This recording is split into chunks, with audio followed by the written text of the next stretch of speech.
Selamat pagi saudara yang terkasih dimanapun berada pada pagi hari ini. Salam damai sejahtera bagi kita sekalian.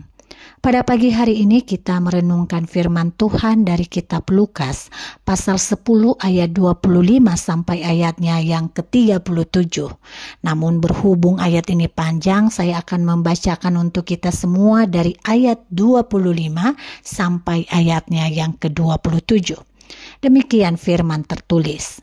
Pada suatu kali berdirilah seorang ahli Taurat untuk mencobai Yesus. Katanya, "Guru, apa yang harus kuperbuat untuk memperoleh hidup yang kekal?" Jawab Yesus kepadanya, "Apa yang tertulis dalam hukum Taurat? Apa yang kau baca di sana?" Jawab orang itu, "Kasihilah Tuhan Allahmu dengan segenap hatimu dan dengan segenap jiwamu dan dengan segenap kekuatanmu dan dengan segenap akal budimu. Dan kasihilah sesamamu manusia seperti dirimu sendiri." Saudara yang terkasih, saya pernah berbincang dengan seorang teman dan dia menyatakan begini, hidup kita ini sebenarnya sederhana. Yang membuatnya rumit adalah kita sendiri. Dan menurutnya kasih itu juga sederhana. Yang membuat rumit adalah kita sendiri. Menjadi rumit ketika kita mencoba mendefinisikan kasih.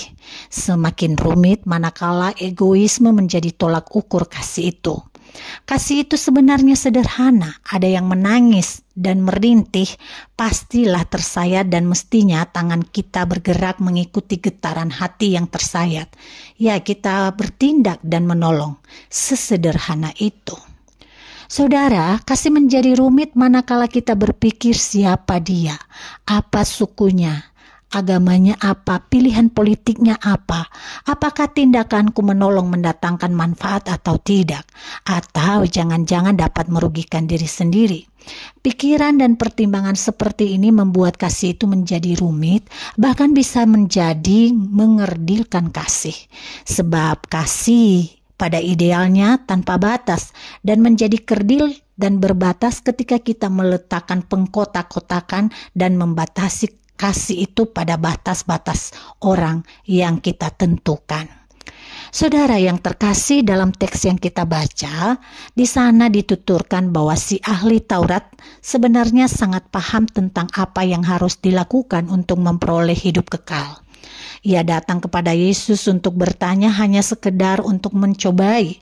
Ia tahu bahwa ada dua rumusan yang berlaku untuk mendapatkan hidup yang kekal, yakni kasih terhadap Allah dan kasih terhadap sesama.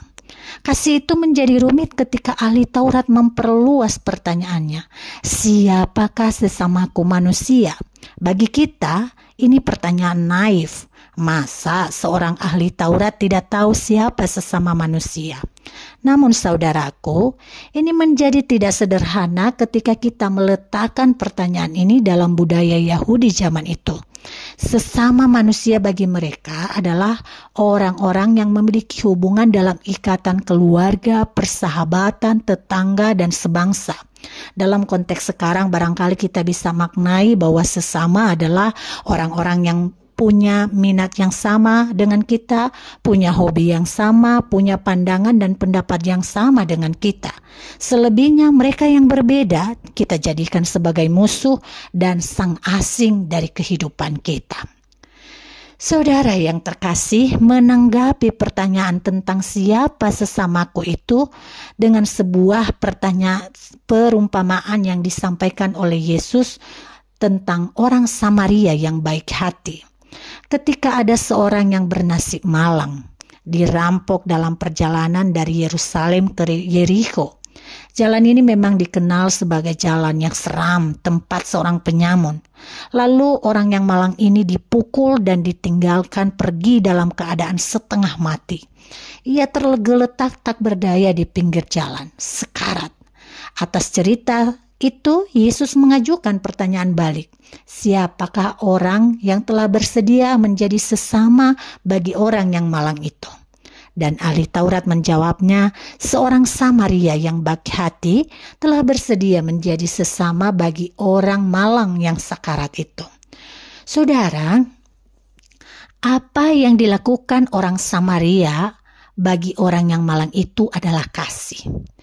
Sehingga ia menurut perumpamaan Yesus dan menurut jawaban ahli Taurat, ia telah menjadi sahabat bagi sesamanya. Ia telah mempraktikkan kasih bagi sesamanya yang berada di dalam kesusahan.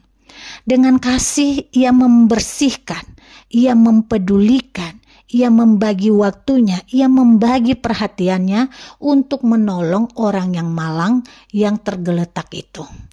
Kasih memang sesederhana itu. Ketika kita tergerak untuk mengulurkan tangan tanpa embel-embel imbalan dan jasa.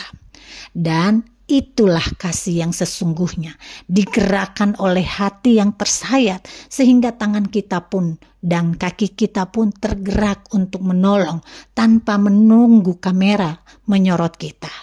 Biarlah kasih yang sesederhana itu yang kita bisa praktikkan dalam komunitas kita saat ini sebagai umat Tuhan dan dalam hubungan relasi kita dengan sesama.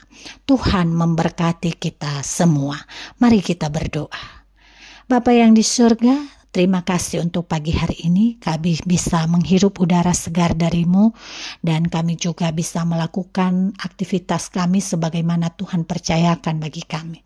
Sebelum semuanya kami berkecimpung dan melibatkan perhatian kami lebih banyak untuk segala aktivitas kami datang merenungkan firman Tuhan dan kami tertegun bagaimana Allah menyapa kami dengan sabda-Mu dan memberikan kami dorongan untuk hidup di dalam kasih.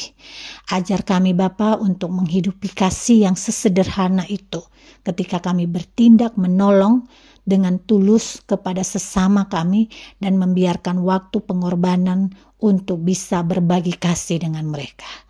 Bapa, ajar kami untuk mengikuti Engkau di dalam kasih-Mu yang penuh dengan ketulusan dan keikhlasan.